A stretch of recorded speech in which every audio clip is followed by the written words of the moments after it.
Rachel Coleman had exactly enough money to keep her small flower shop open through the end of the month, and exactly one worry occupying most of her waking thoughts: whether Millfield Elementary, the only kindergarten in town, would survive the county's proposed budget cuts long enough for her daughter Lily to finish out the school year with the teacher she'd come to adore more than any adult outside their own small family. A soft-spoken, endlessly patient man named Adrian Hale, who drove a 12-year-old truck, wore the same 3 flannel shirts in rotation, and had, as far as anyone in Millfield knew, absolutely nothing remarkable about his life beyond an unusual gift for making 5-year-olds feel capable of anything. She didn't know, dropping Lily off each morning at Adrian's classroom door, that the modest, unassuming kindergarten teacher had quietly paid for the class's entire field trip to the science museum out of his own pocket the previous month. She didn't know he'd replaced the school's broken playground equipment himself, ostensibly through a donation the district assumed came from an anonymous local business. And she certainly didn't know that the man teaching her daughter to read, the man she'd started, against her own careful instincts, developing genuine feelings for, was actually Adrian Hale, the third sole heir to Hale Industries, a company worth several $100 million, a fortune he'd walked away from 5 years earlier under circumstances nobody in Millfield had ever thought to ask about. She found out, in the end, from a stranger in an expensive suit who showed up at the flower shop asking directions to the elementary school, mentioning almost offhandedly that he needed to speak with Mr. Hale about a matter of some urgency regarding the family company. It was the first thread in an unraveling that would append everything Rachel thought she understood about the quiet, ordinary men she'd started falling for. Adrian had grown up the only son of Adrian Hale Sr., founder and CEO of Hale Industries, a manufacturing empire built over 4 decades into one of the most successful privately held companies in the country. He'd been groomed from childhood for eventual succession, educated at the finest schools, prepared meticulously for a future that had never once, in his own private accounting, felt like something he actually wanted rather than something simply expected of him. The break came 5 years earlier, when Adrian discovered his father's plan to close 3 domestic manufacturing plants and relocate production overseas, a decision that would displace over 2,000 workers in towns not unlike Millfield, purely to improve margins that were already, by any reasonable measure, more than sufficient. Adrian had fought the decision internally for months, ultimately losing the battle against a board more loyal to profit than to the communities the company had built its reputation on. Rather than inherit a company he no longer believed in, he'd walked away entirely, refusing his father's fortune, resigning his position, and disappearing from the corporate world so completely that most assumed, within a year or two, that he'd simply retreated into some quiet, undisclosed obscurity. That obscurity turned out to be a teaching certification program, pursued under a slightly altered version of his name, followed by a kindergarten position in Millfield, a town he'd chosen almost at random from a map, drawn to its small size and its distance from anything resembling his old life. He'd discovered, somewhat to his own surprise, that he loved the work more genuinely than he'd loved anything about his old corporate existence. The specific, uncomplicated joy of watching a 5-year-old learn to read,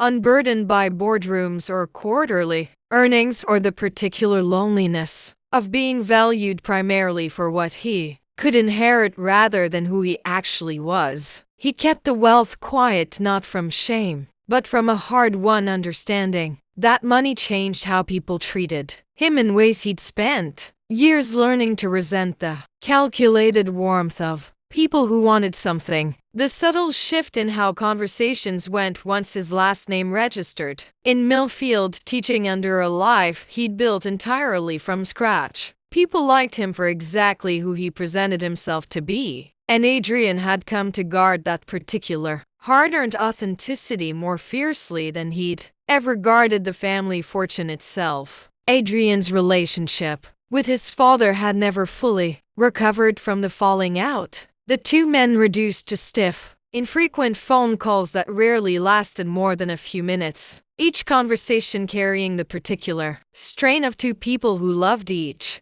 other in theory but had fundamentally different ideas about what that love should require. Adrian Sr. had never quite forgiven his son for what he considered an act of naive idealism, walking away from an empire built over 4 decades for the sake of workers. Adrian Sr. viewed, with the cold calculus of a lifelong businessman, as an acceptable cost of doing business. Adrian, for his part, had never quite forgiven his father for making him choose between the family legacy and his own conscience, a choice he didn't regret making, but that had cost him more than just the inheritance. It had cost him the relationship itself, reduced now to little more than obligatory holiday calls. Neither of them particularly enjoyed. The Millfield School's assistant principal, a sharp, observant woman named Denise who'd worked alongside Adrian for 3 years, had occasionally wondered aloud about the gaps in his background. No family visits, no mention of where the donations for classroom supplies actually originated.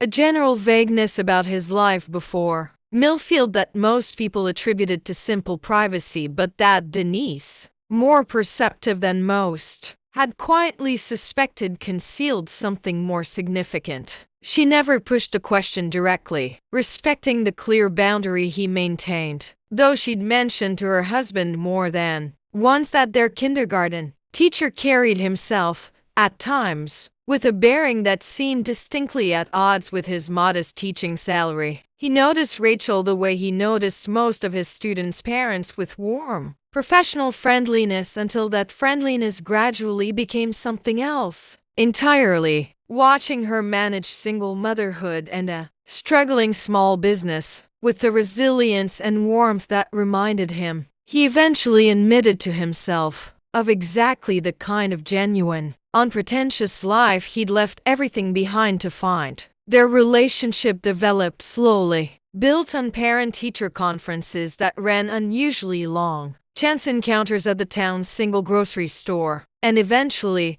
an actual invitation to dinner that both of them approached with the particular carefulness of two people navigating a connection neither had fully planned on. "Lily talks about you constantly," Rachel told him one evening, the two of them sharing a meal at Millfield's only real restaurant, a modest diner that constituted the town's entire fine dining scene. "I don't think I've ever seen her this excited about school. You've got a gift, Adrian, genuinely. Kids are easier than adults, in a lot of ways," Adrian said, something warmer than modesty in his tone. "They don't care what you have or what you've accomplished. They just care whether you show up, and whether you actually pay attention when they're talking. I find that refreshing, honestly, in ways I probably shouldn't admit are as significant to me as they are." "That sounds like it's coming from somewhere specific," Rachel observed, perceptive in the particular way single motherhood had sharpened her instincts. "Somewhere before Millfield." "It is,"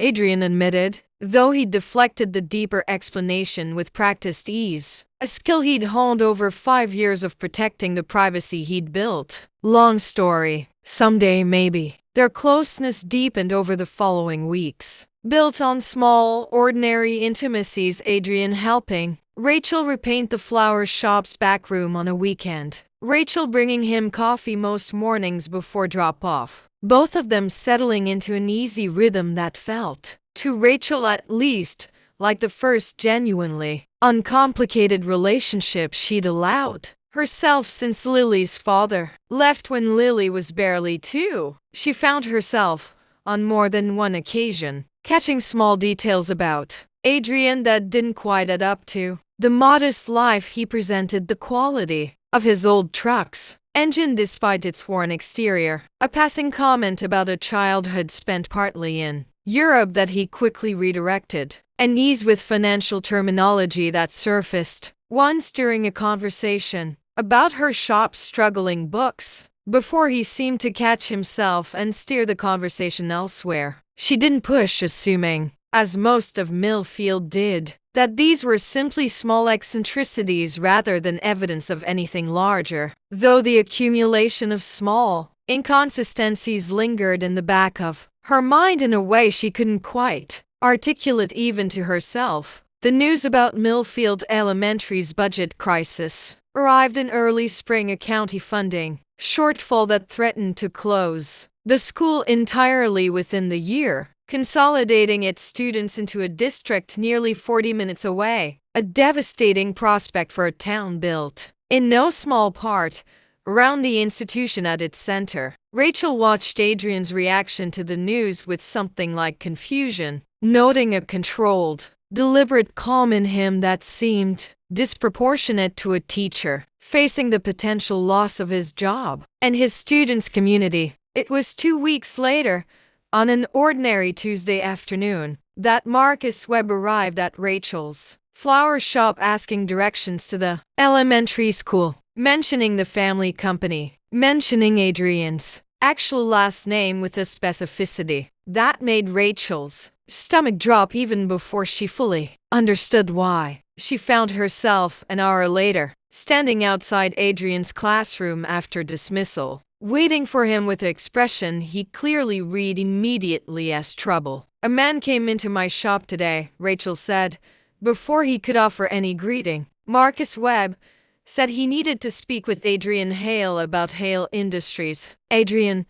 What is he talking about?" Adrian's carefully maintained composure finally cracked. 5 years of careful privacy suddenly, irreversibly compromised. "I need you to let me explain the whole thing," he said, "not just react to whatever Marcus told you, please." They sat together in his empty classroom as he told her everything: his family's fortune, the manufacturing decision that drove him away, the 5 years of deliberately anonymous teaching that had, somewhere along the way, become the most genuine life he'd ever built. Rachel listened in near silence, watching the small classroom around them, the alphabet posters, the reading corner with its worn beanbag chairs, the crayon drawings taped haphazardly to the walls, transform in her mind from an ordinary kindergarten classroom into something considerably more remarkable, the deliberate creation of a man who could have bought the entire school district outright and chose instead to spend his days here, patiently teaching 5-year-olds their letters. "I didn't tell you because I needed to know you were interested in me, not in what I walked away from," he admitted.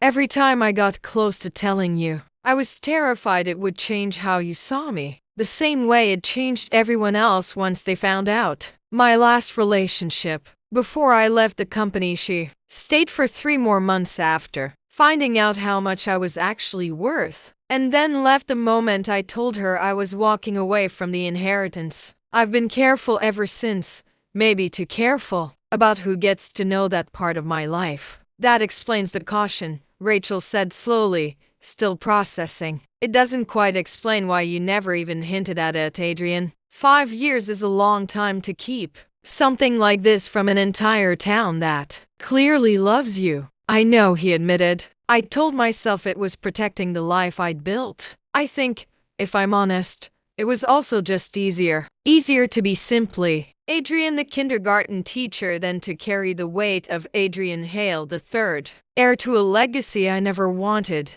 every single day." Rachel sat with the revelation longer than neither of them found comfortable. The shock of discovering her daughter's beloved kindergarten teacher was secretly one of the wealthiest men in the country, landing with a complexity she hadn't anticipated. She thought about every small inconsistency she noticed and dismissed over the past months: the truck's quality engine, the offhand comment about Europe, the financial fluency he'd quickly redirected away from, all of it clicking into place with a clarity that felt both validating and unsettling. "I need to understand why Marcus Webb showed up today. Specifically," she finally said. "What does the company want from you now, after 5 years of leaving you alone?" "My father is stepping down," Adrian explained. "Health reasons. The board wants me back to take over, or at minimum, to formally relinquish any claim so they can install someone else without legal complications. Marcus is the company lawyer. He's been trying to track me down for weeks. Adrian paused, something more vulnerable entering his voice. The timing is almost absurd.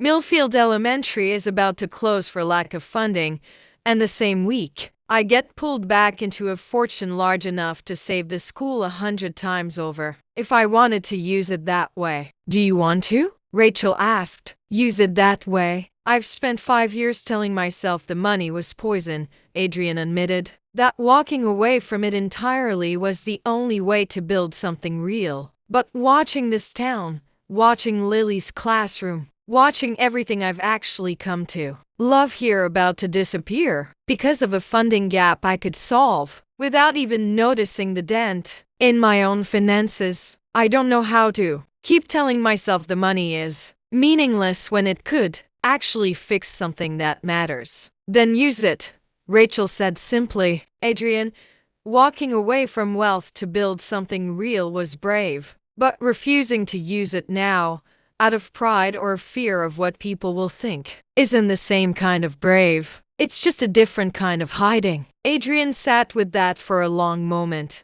something settling in his expression that looked, finally, like clarity rather than conflict. I need to tell the whole town, he said. There's no way to fund this quietly enough to keep the secret. Everyone would know. Everyone would look at me differently. The exact thing I left everything behind to avoid. Some of them might, Rachel acknowledged. But Adrian, the people who matter, Lily, me, every parent whose kid you've quietly helped over the years, without them ever knowing, none of us are going to think less of you for saving this school. If anything, it just confirms what we already knew. You've always shown up for this town. You just did it quietly. There's no shame in finally doing it loudly, if it means saving something this important. Adrian announced his decision to the school board 2 weeks later, revealing both his identity and his intention to establish a permanent endowment securing Millfield Elementary's funding indefinitely, a revelation that rippled through the small town with exactly the mixture of shock and gratitude he'd feared. The local paper ran a front-page story that generated more attention than Millfield had seen in decades. A few regional outlets even picking up the story of the reclusive heir who'd spent 5 years quietly teaching kindergarten in a town of 800 people. Some longtime friends did treat him differently afterward. A handful of parents suddenly uncomfortably deferential in ways that confirmed his years of caution hadn't been unfounded. A few even attempting transparently to leverage the new closeness for their children's advantage in ways that made Adrian privately grateful he'd kept his guard up as long as he had. But most of Millfield, Rachel included, simply absorbed the news the way small towns absorb most surprising truths with curiosity. Gossip for a few weeks, and then eventually a return to treating him exactly as they always had. Because the version of Adrian they knew, the patient teacher who'd shown up for their children year after year, had never actually been the lie. The wealth had just been the part he'd kept private. A year later, Adrian remained Millfield Elementary's kindergarten teacher, having negotiated with the newly secured board to maintain his teaching position alongside the endowment's oversight, splitting his time between the classroom he loved and the occasional necessary business related to the fund. Denise, once she learned the full truth, admitted with a knowing laugh that she'd suspected something for years, though even she confessed the actual scale of what he'd been hiding exceeded anything she'd guessed. I figured maybe a modest trust fund, she told him over lunch not long after the announcement. Not an entire manufacturing empire. You could have at least given me a fighting chance at guessing correctly. The revelation had, unexpectedly, opened a tentative path back toward his father as well. Adrian Sr., informed of his son's decision to fund the endowment rather than simply relinquish his claim to the company entirely, had reached out with a phone call that lasted considerably longer than their usual stiff exchanges, expressing something that, for a man of his particular reserve, amounted to genuine pride. "I still don't agree with everything you did 5 years ago," his father admitted during that call. "But I'll say this: watching you build something real enough to actually fight for, instead of just walking away entirely, that's more than I expected from you back then. Maybe more than I deserve to expect, given how I handled things." It wasn't a full reconciliation, but it was a beginning. The two of them tentatively rebuilding a relationship neither had realized they still wanted, largely because of the very town and life Adrian had built specifically to escape his father's world. He and Rachel had grown steadily closer throughout the year, their relationship built on a foundation considerably more honest than its uncertain beginning. Lily, thoroughly delighted by an arrangement that meant her favorite teacher now also occasionally joined them for dinner at home, instead of just the diner. Millfield Elementary stood secure for generations to come, a small brass plaque near the entrance, acknowledging the endowment, without naming its source too prominently, exactly as Adrian had quietly requested. And some mornings, watching him walk Lily to her classroom door with the same patient warmth he'd always shown, Rachel would think about the strange, generous truth of who he'd turned out to be, not despite the fortune he'd walked away from, but because of the specific, hard-won values that fortune had ultimately taught him to protect.